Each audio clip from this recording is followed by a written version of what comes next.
So today we're reading the second one, The Smartest Giant in Town.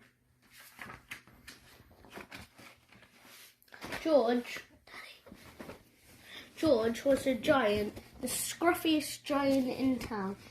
He always wore the same pair of old brown sandals and the same old patch-up gown. "I wish I wasn't the scruffiest giant in town," he said. But one day George noticed a new shop. It was full of smart clothes, so he bought a smart shirt, a smart pair of trousers, a smart belt, a smart stripy tie, some smart socks with diamonds up the sides, and a pair of smart shiny shoes. "Now I'm the smartest giant in town," he said proudly. George left his old clothes behind in the shop. He was about to go home when he heard a sound. On the pavement stood a giraffe who was sniffing sadly. "What's the matter?" asked George. "It's my neck," said the giraffe. "It's so very long and so very cold. I wish I had a long warm scarf." "Cheer up," said George, and he took off his stripy tie. "It didn't match my socks anyway," he said, as he wound it round and round the giraffe's neck. It made a wonderful scarf. "Thank you," said the giraffe. George strode towards home. He sang to himself, "My tie is a scarf for a cold giraffe, but look me up and down. I'm the smartest giant in town."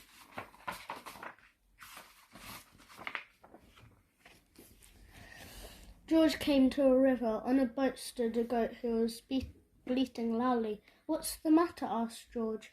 "It's my sail," said the goat. "It blew away in a storm. I wish I had a strong new sail for my boat."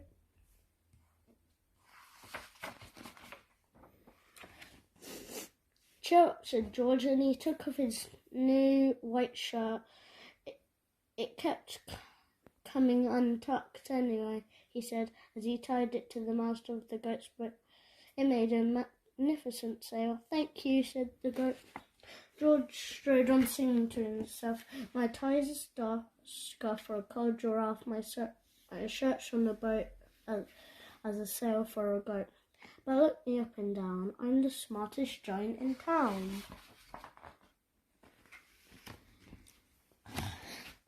George came to a tiny ruined house. Beside the house stood a white mouse with lots of baby mice. They were all squeaking. "What's the matter?" asked George. "It's our house," squeaked the mother mouse. "It burned down and now we have nowhere to live. I wish we had a nice new house."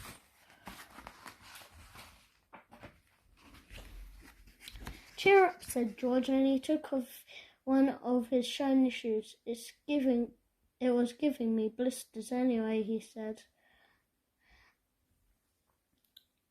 As the mouse and her babies scrambled inside, the shoe made a perfect home for them.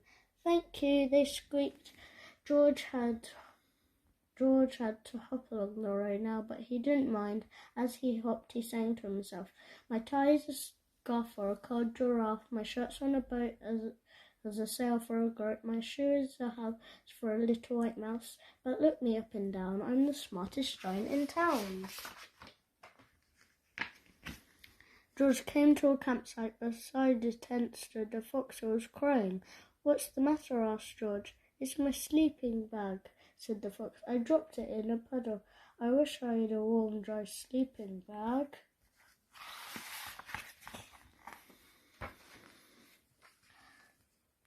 "Cheer up," said George, and he took off one of his socks with diamonds up the sides. "It was tickling my toes anyway," he said. As the fox snuggled into it, it made a very fine sleeping bag. "Thank you," said the fox. George hopped on, singing to himself, "My tie is a scarf for a cold giraffe, my shirt's on a boat as a sail for a goat, my shoe is a house for a little white mouse, one of my socks is a bed for a fox, but look me up and down, I'm the smartest giant in town."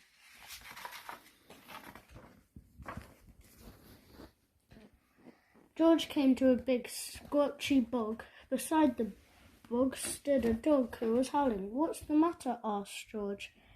"It's this bog," said the dog. "I need to get across, but I keep on getting stuck in the mud. I wish there was a safe, dry path."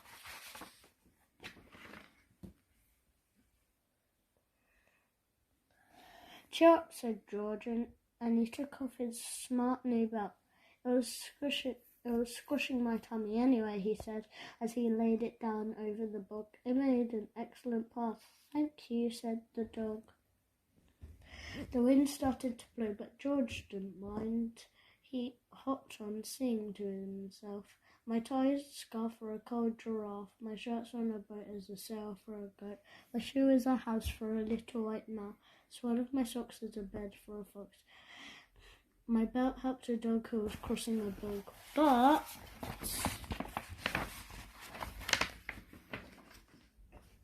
my trousers are falling down. I'm the coldest giant in town."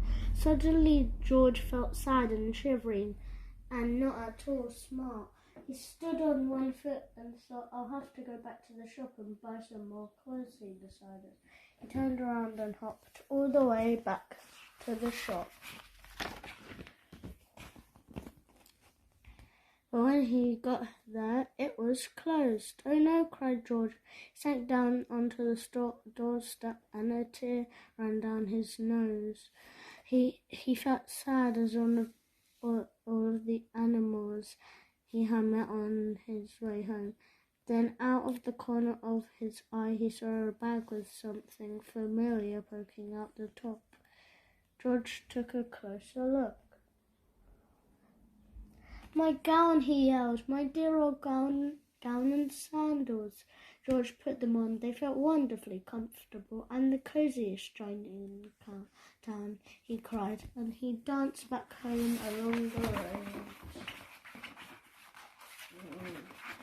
How do I turn this page? Outside his front door, all the animals stood. All the animals he had helped were carrying an enormous present. "Come on, George," they said. "Open it." George untied the ribbon. Inside was a beautiful gold paper crown and a card. "Look inside the card, George," said the animals. George put the crown on his head and opened the card. Inside it said, "Your tie is a scarf for a cold giraffe, your shirt's on a boat as a sail for a goat. Your shoe is a house for a little white mouse. One of your socks is a bed for a fox. Your belt helped a dog who was crossing a bog. So here is a fine crown to go with the sandals and gown of the kindest giant in town." The end.